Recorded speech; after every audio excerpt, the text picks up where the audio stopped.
Halo teman-teman, balik lagi nih sama aku Nauraina Zalfa. Di sini aku bakalan mengulas dua novel yang booming lah di kalangan kita. Yang satu ada novel Laskar Pelangi karyanya Andrea Hirata. Yang kedua ada novel Negeri Lima Menara karya Ahmad Fuadi. Kedua novel ini sangat saling bersangkutan satu sama lain ya. Yang pertama aku bakalan ngulas novel Laskar Pelangi dulu nih. Novel Laskar Pelangi itu menceritakan 10 orang anak yang berjuang untuk mendapatkan apa yang mereka inginkan gitu ya. Tetapi mereka tuh terhambat oleh jenjang pendidikan gitu. Tetapi di sana ada satu jenjang pendidikan yang tidak memungut biaya, yaitu SD Muhammadiyah Gantung yang berada di Kepulauan Bangka Belitung. Sekolah itu tidak dipunguti biaya sehingga 10 orang anak yang tidak mampu itu bisa bersekolah dengan fasilitas yang ada. Kebersamaan dari para anggota dari Laskar Pelangi itu bermula ketika penerimaan siswa dan siswa baru di SD Muhammadiyah Gantung. Ketika penerimaan murid baru, terdaftar kurang lebih 9 murid. Akan tetapi sayangnya kualitas tersebut tidak mencukupi syarat keberlangsungan pendidikan di SD Muhammadiyah itu. Pemerintah daerah setempat melalui Departemen Pendidikan dan Kebudayaan di Sulawesi Selatan sudah memberikan peringatan pada pihak sekolah dasar Islam tersebut mengenai perencanaan penutupan sekolah yang bisa dikatakan sudah tua itu. Hal tersebut akan direalisasikan bila mana sekolah tidak mampu mencukupi syarat minimal jumlah murid, yaitu 10 orang murid. Seperti yang sudah dikatakan, bila hal itu terjadi, mau tidak mau, suka atau tidak suka, sekolah yang bersangkutan tidak diizinkan untuk melakukan kegiatan belajar mengajar. Seluruh orang tua atau wali calon siswa, Bu Muslimah terutama dan Pak Harun pun memiliki harapan penuh menunggu kehadiran siswa ke-10 agar dapat menyelamatkan SD Muhammadiyah Gantung. Detik-detik terakhir, saat Pak Harfan yang sudah menahan rasa kecewa dalam dirinya, bersamaan harus menetapkan keputusan yang sangat amat berat. Namun, di tengah kecewa yang dirasakan, datanglah seorang anak yang tampak lebih besar bila dibandingkan dengan anak yang lainnya. Ternyata anak itu tidak datang sendirian. Ia datang bersama ibunya dan ingin mendaftarkan diri ke SD Muhammadiyah Gantung. Murid baru ini, yakni Harun, memiliki keterbelakangan mental. Dan bisa dikatakan Ardi Ramadan ini menjadi penyelamat sekolah karena dia menjadi murid terakhir atau murid ke-10 yang mendaftar ke SD Muhammadiyah tersebut. Seluruh siswa, guru, dan orang tua wali sangat bahagia karena mereka kedatangan murid terakhir yang mana membuat SD tersebut tidak jadi ditutup atau akan melaksanakan pembelajaran dengan normal seperti SD-SD yang lainnya. Kebahagiaan dan rasa haru pun tampak jelas di wajah Pak Harfa dan Bu Muslimah. Di dalam cerita ini, Ibu Muslimah yang telah memberi julukan kepada ke-10 anak tersebut sebagai Laskar Pelangi. Makanya nih novel ini dinamai Laskar Pelangi.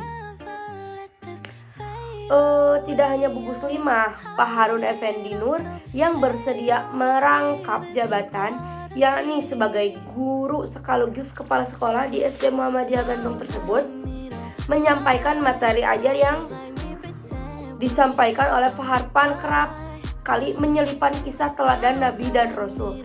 Jadi itu mereka tidak hanya mengajar materi umum, melainkan juga menyelipkan kisah-kisah Nabi dan Rasul terdahulu. Jadi anak-anak itu tidak hanya belajar pelajaran umum saja, mereka juga belajar pelajaran agama gitu ya. Di novel ini kisah perjalanan para anggota Laskar Pelangi dalam menjalankan pendidikan di SD Muhammadiyah Gantung ditemani oleh berbagai ragam emosional, mulai rasa bahagia, dramatis, hingga mengharukan sekalipun. Inilah kisah anak-anak yang berjuang untuk bisa sekolah karena fasilitas yang mereka dapatkan untuk sekolah itu harus bayar atau apa, tetapi ada satu SD yang memfasilitasi mereka untuk belajar, untuk mereka bisa menggapai cita-cita yang mereka inginkan. Jadi teman-teman, jika kalian ingin mencapai sebuah cita-cita gitu, kalian harus gigih. Bagaimanapun rintangannya, apapun yang harus dihadapi, kalian harus menghadapi itu dengan lapang dada gitu, dengan hati yang ikhlas. Insya Allah kalau kalian gigih, kalian bisa mendapatkan apa yang kalian cita-citakan. Di novel yang kedua, ada novel 5 Negeri Menara, yang mana sama-sama menceritakan perjuangan seorang murid yang ingin menggapai cita-citanya. Perbedaannya ada di latar saja. Yang tadi ada di latar pedesaan SD, kalau yang Negeri 5 Menara itu berlatar belakang di pesantren. Seorang tokoh Alif lahir di pinggir danau, meninjau dan tidak pernah menginjak tanah di luar ranah Minangkabau. Alif dari kecil sudah bercita-cita ingin menjadi seperti B.J. Habibie.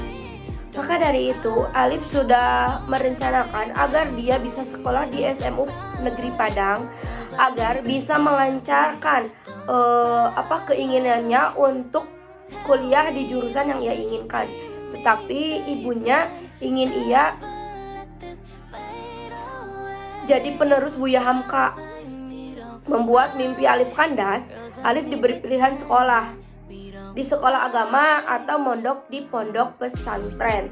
Sempat marah, tapi akhirnya Alif juga ikhlas karena Alif tidak ingin mengecewakan harapan orang tua, khususnya ibunya sendiri.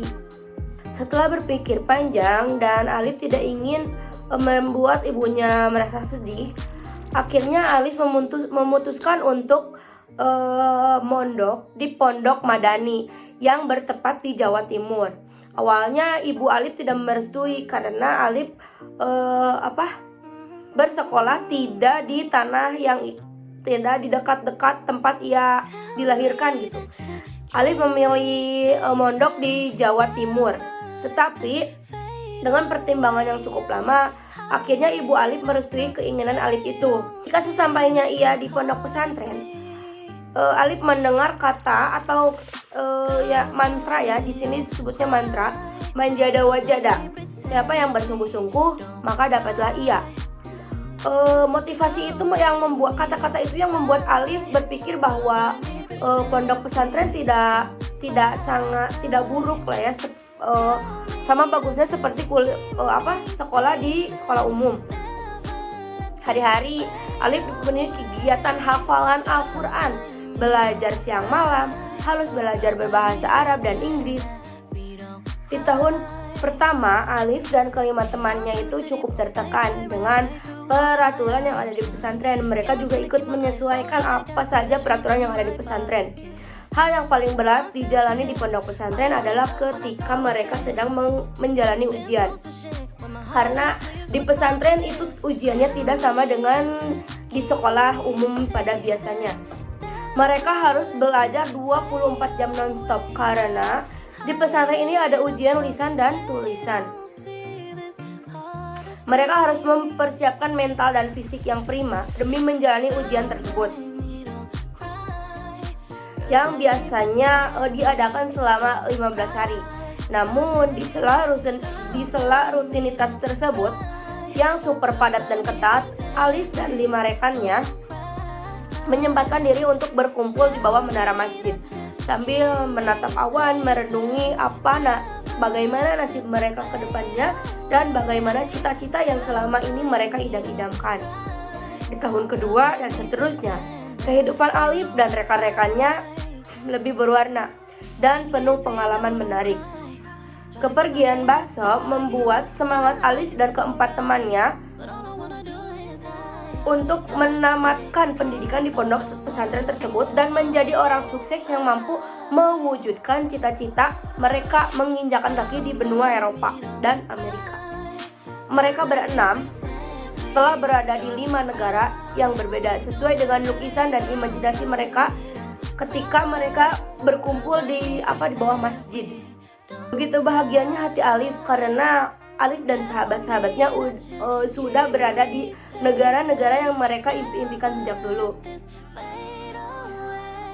ternyata perjuangannya untuk mondok di pesantren itu tidak sia-sia. Itu bisa menjadi jalan Alif untuk bisa mengembangkan cita-citanya, mendapatkan, meraih cita-citanya gitu. Bisa disangkutkan dengan kehidupan kita di zaman sekarang ya. Zaman sekarang juga banyak anak-anak yang dipaksa untuk mondok itu sama orang tuanya, karena mungkin orang tuanya ingin yang terbaik untuk anaknya. Karena di luar belum tentu gitu mereka mendapatkan pendidikan agama yang bagus, yang bisa menjadi jalan untuk anaknya menggapai cita-citanya. Ada juga seperti di novel Laskar Pelangi ya, anak-anak yang bersikeras untuk mendapatkan apa yang mereka inginkan. Sekarang banyak beredar anak tukang beca, anak nelayan, atau anak petani, bisa gitu mereka mendapatkan apa yang mereka impikan. Mereka bisa menjadi bintara, bisa menjadi pegawai negeri sipil, yang tidak semua orang, tidak kalangan kaya atau miskin itu berbeda gitu. Jadi sesuai apa yang kita usahakan, pasti kita akan mendapatkan apa yang kita inginkan. Tidak harus orang kaya menjadi bintara, tidak, tetapi dengan keterbatasan ekonomi kita juga kita bisa mendapatkan apa yang kita mau. Asalkan kita gigih, kita mau belajar, kita rajin, kita bakalan mendapatkan apa yang kita inginkan. Sekian dari saya, terima kasih.